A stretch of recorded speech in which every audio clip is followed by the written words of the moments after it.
Bon, ça devrait être la dernière vidéo que je fais sur OneDrive. Là, on va voir pas mal les options les plus cachées, les plus avancées, mais il y en a une qui va être spécifiquement très utile selon moi.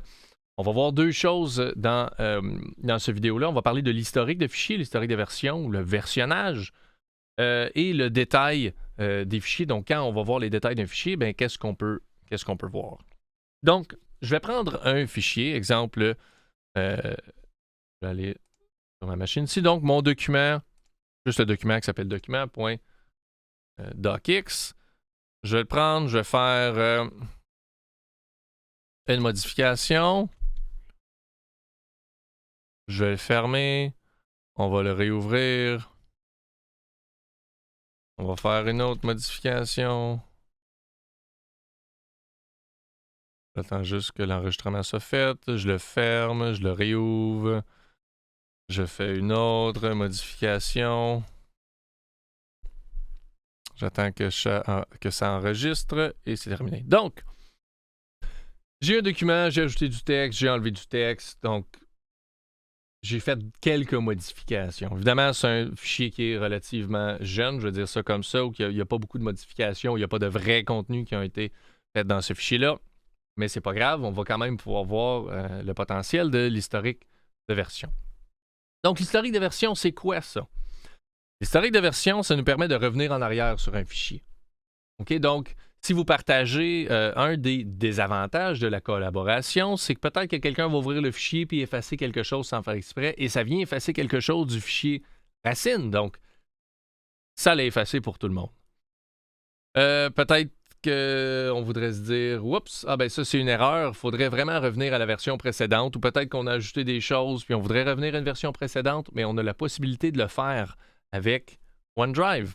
Donc, on peut le faire à partir de la plateforme web, de OneDrive Web, on peut le faire à partir de l'explorateur de fichiers dans Windows, et on peut également le faire à partir des applications, donc Word, Excel, PowerPoint, et on va voir le chemin pour les faire. Avant ça, je vais juste expliquer le fonctionnement ou comment ça fonctionne un peu l'historique de version.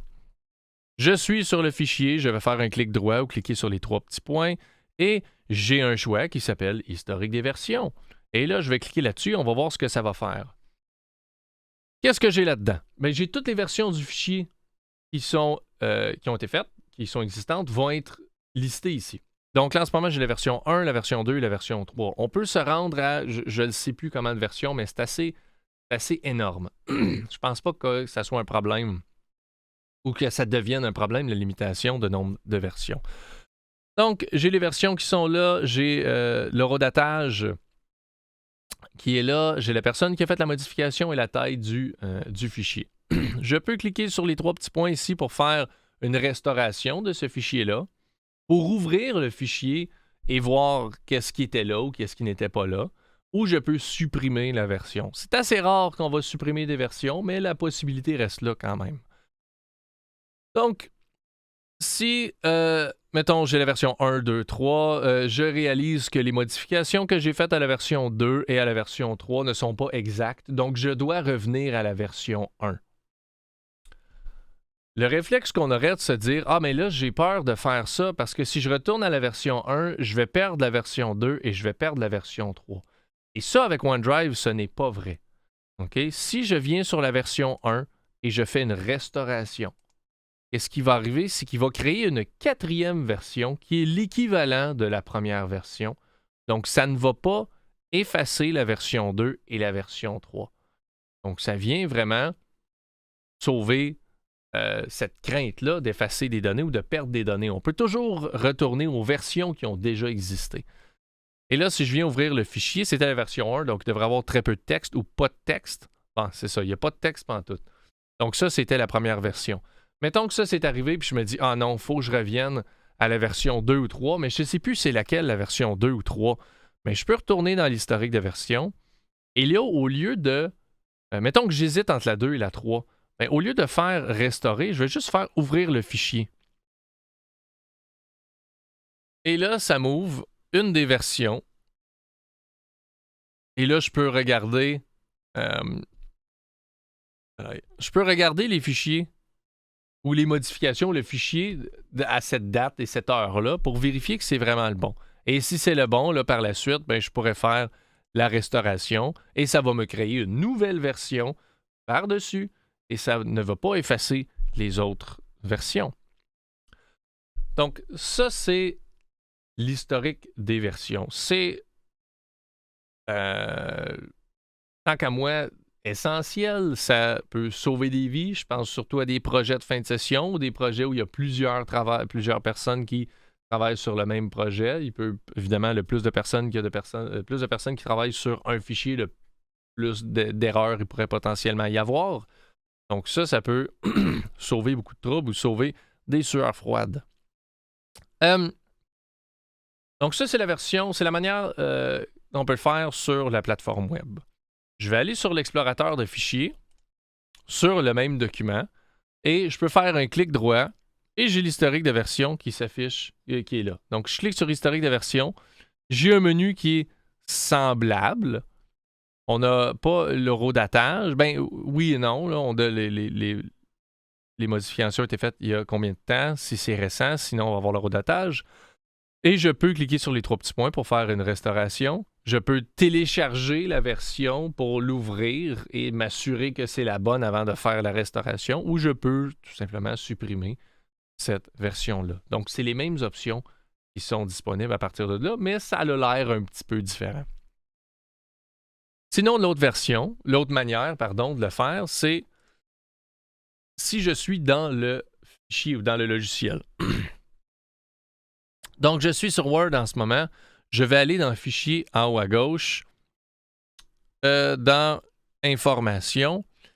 Et dans Informations, j'ai un gros bouton qui s'appelle Historique des versions que je peux ouvrir. Et là, il y a un menu qui est semblable avec de l'horodatage, donc la date et l'heure. Et je peux ouvrir les versions.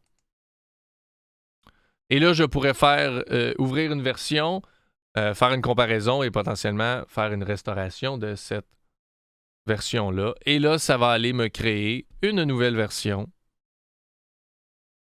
qui était faite. Puis une chose ici, on peut voir, hein, on voit aussi le type de modification qui a été faite, donc modification, et là, j'ai une restauré. Donc, on peut le voir. Là aussi, c'est une petite chose de plus là, qu'on va voir dans les versions des applications et non à partir de OneDrive. Donc, pour l'historique des versions, c'est ça. L'autre chose que je voulais voir dans cette vidéo-là, c'est les détails. Hein. C'est quoi les dernières petites choses qu'on n'a pas vues sur OneDrive? Donc, je vais retourner sur le même fichier, document.doc. Je vais ouvrir les 3 petits points. On a vu pas mal tout, ouvrir aperçu, partager, copier le lien pour le partage, gérer l'accès, on l'a vu. On pourrait télécharger quelque chose. La chose on l'a vu un peu dans l'autre vidéo, mais c'est les détails. Puis on va aller voir c'est quoi l'information qu'on peut voir là-dedans. Donc, on voit un aperçu du fichier. On peut voir le nombre de fois que ce document-là a été vu. Si je clique là-dessus, je peux voir les dates de consultation. Je peux voir c'est qui les visiteurs. Ces personnes-là ont consulté ce fichier-là à quelle heure, à quel moment. Donc, si vous avez un travail d'équipe, un projet qui dure sur 1 mois, vous êtes une équipe de 4, vous partagez le fichier, là, vous pouvez faire un suivi sur quel membre de l'équipe aurait ouvert le fichier ou travaillé sur le fichier, à quel moment. Peut-être que vous soupçonnez un des membres de pas travailler pantoute sur le projet, vous pouvez faire des suivis à ce niveau-là, juste pour s'assurer que tout le monde travaille de manière équitable sur un projet. On peut gérer l'accès à partir d'ici, donc on peut voir les personnes qui ont accès, les partages, gérer l'accès. Ça, c'est des choses qu'on avait déjà vues dans d'autres vidéos. Et là, je vois toutes les activités qu'il y a eu sur ce fichier-là. Donc, ça a été partagé ou j'ai partagé avec tel utilisateur. Il y a... là, on le voit pas vraiment, là, parce que je travaille pas trop avec les courriels, puis j'ai pas trop fait de modifications, mais sur un fichier, des fois, il y a des personnes qui vont laisser des commentaires, faire des modifications. Donc, on reçoit... si moi, je partage un fichier, il y a plusieurs personnes qui font des modifications, des commentaires, mais je vais recevoir des notifications par courriel à toutes les fois. Ça peut être achalant, ça. Encore là, ça dépend de vous, ça dépend de votre besoin, mais il y a la possibilité de désactiver les notifications pour un fichier en particulier. Donc, vous n'allez plus recevoir de courriel pour les modifications, les choses en lien avec ce fichier-là uniquement. Sinon, je vais avoir des détails de base sur le fichier. C'est quoi le type de fichier, les dates de modification, dans quel répertoire est-ce qu'il se trouve sur OneDrive et la taille du fichier. Donc ça, c'est les types de détails qu'on va voir dans ce volet-là de OneDrive. Donc pour cette vidéo-là, c'est il y en a.